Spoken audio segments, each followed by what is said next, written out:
क्या हुआ जब अचानक अयोध्या पहुंचा? सैकड़ों नागों का झुंड, इनका संबंध नागलोक से बताया जा रहा है।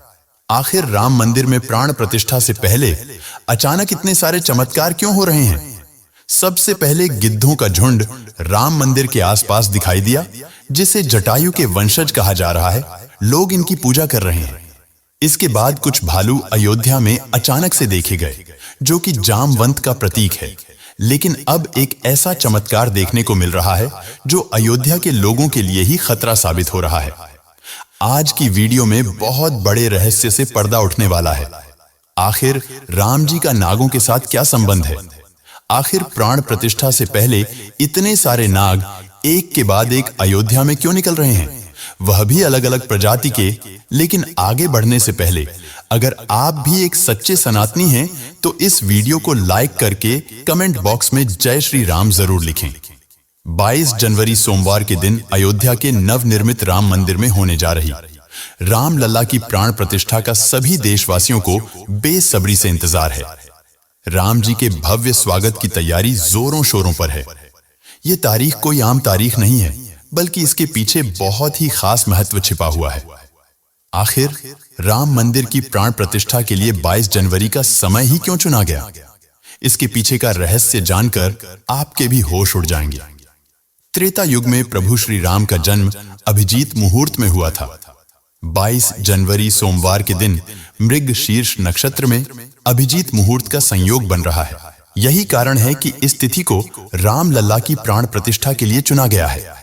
साथ ही यह भी माना जा रहा है कि इस शुभ मुहूर्त में राम लल्ला की प्राण प्रतिष्ठा करने से प्रभु श्री राम सदैव मूर्ति के अंदर विराजमान रहेंगे। लेकिन जैसे जैसे प्राण प्रतिष्ठा का समय नजदीक आ रहा है, वैसे वैसे अलग अलग प्रजाति के नाग अचानक ही अयोध्या में प्रकट हो रहे हैं, जो कि अयोध्या वासियों के लिए खतरा बनते जा रहे हैं। लेकिन गिद्धों का और भालुओं का संबंध तो प्रभु श्री राम से बताया जाता है। उन्होंने रामायण में उनकी सहायता भी की थी। लेकिन इन नागों का श्री राम के साथ क्या संबंध है? आज की वीडियो में इस रहस्य से पर्दा उठने वाला है।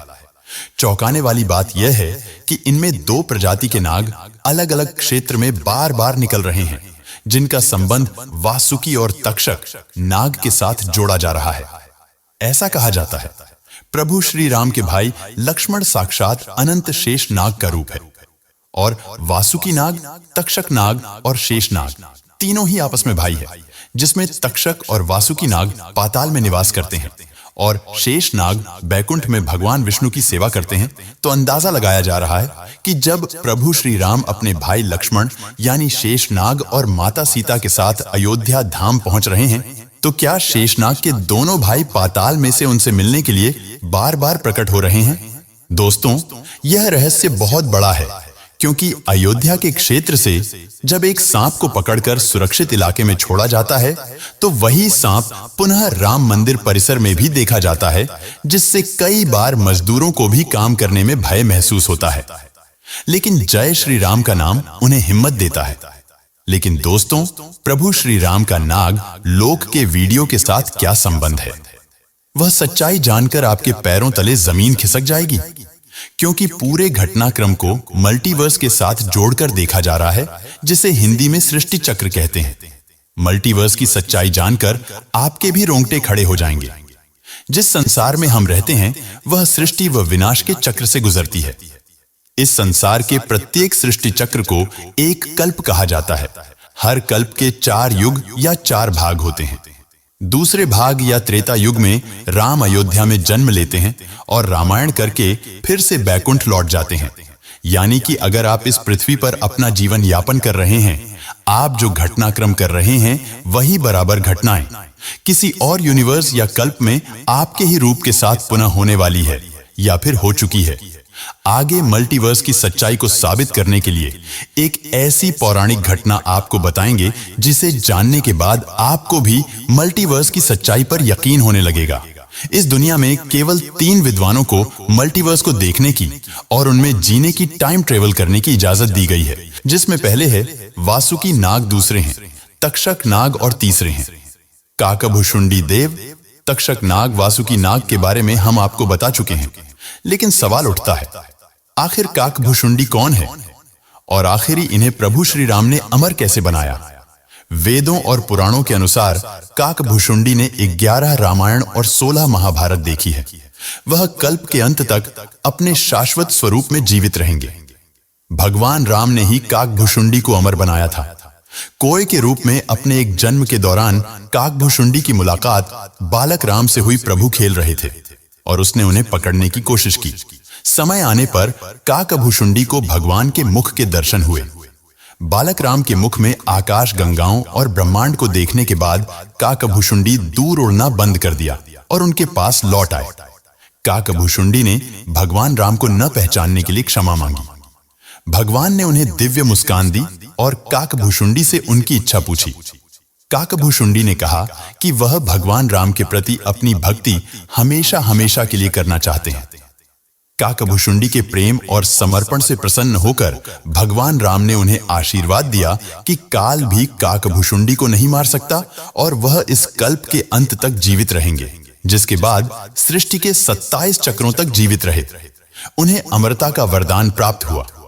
वे कौवे के रूप में जीवित रहे क्योंकि उन्हें भगवान राम के निकट रहने का अवसर मिलता। जब भी भगवान राम का जन्म होता है, वह अयोध्या जाते हैं और भगवान राम को एक बच्चे के रूप में बड़े होते और खेलते हुए देखते हैं।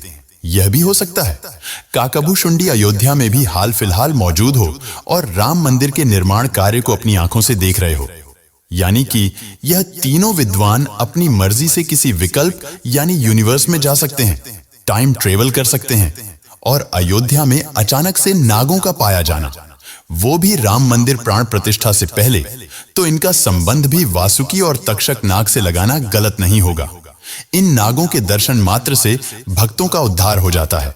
दोस्तों, आज हम राम मंदिर को बनते हुए देख रहे हैं। यह हमारा सौभाग्य है। लेकिन इस भव्य राम मंदिर के बनने में कई हजार कार सेवकों और राम भक्तों का बलिदान छुपा है। उस समय आक्रमणकारियों ने काशी मथुरा के साथ ही अयोध्या में भी लूटपाट की और पुजारियों की हत्या कर मूर्तियां तोड़ने का क्रम जारी रखा। लेकिन 14वीं सदी तक वे अयोध्या में राम मंदिर को तोड़ने में सफल नहीं हो पाए, क्योंकि हर बार राम मंदिर और अयोध्या की रक्षा करने के लिए आसपास के राजा मदद भेज देते थे। हजारों साधुओं ने भी मंदिर की रक्षा के लिए अपने प्राणों की आहुति दे दी। विभिन्न आक्रमणों को झेलते हुए श्री राम की जन्मभूमि पर बना भव्य मंदिर 14वीं शताब्दी तक बचा रहा। कहते हैं कि सिकंदर लोदी के शासनकाल के दौरान यहां भव्य मंदिर मौजूद था। 14वीं शताब्दी में हिंदुस्तान पर मुगलों का अधिकार हो गया और उसके बाद ही राम जन्मभूमि एवं अयोध्या को नष्ट करने के लिए कई अभियान चलाए गए। 1527 और 28 में इस भव्य मंदिर को तोड़ दिया गया और उसकी जगह बाबरी मस्जिद का ढांचा खड़ा किया गया। कहते हैं कि मुगल साम्राज्य के संस्थापक बाबर के एक सेनापति ने बिहार अभियान के समय अयोध्या में श्री राम के जन्म स्थान पर स्थित प्राचीन और भव्य मंदिर को तोड़कर एक मस्जिद बनवाई थी। 19 जनवरी 1885 को हिंदू महंत रघुवीर दास ने पहली बार इस मामले को फैजाबाद के न्यायाधीश पंप हरिकिशन के सामने रखा। इस मामले में कहा गया था कि मस्जिद की जगह पर मंदिर बनवाना चाहिए, क्योंकि वह स्थान प्रभु श्री राम का जन्म स्थान है। वर्ष 1947 में भारत सरकार ने मुसलमानों को विवादित स्थल से दूर रहने के आदेश दिए और मस्जिद के मुख्य द्वार पर ताला लगा दिया गया, जबकि हिंदू श्रद्धालुओं को एक अलग जगह से प्रवेश दिया जाता रहा। लेकिन सन 1979 में एक ऐसा चमत्कार हुआ जिसे देखकर मुसलमानों की भी आंखें खुल गईं। यह रामलला का बहुत बड़ा चमत्कार था कि मस्जिद के अंदर से अचानक ही रामलला की मूर्ति प्रकट हो गई।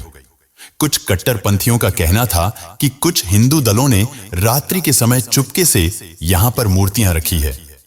1999 में भगवान राम की मूर्तियां मस्जिद में पाई गई। मुसलमानों ने इस पर विरोध व्यक्त किया और दोनों पक्षों ने अदालत में मुकदमा दायर कर दिया।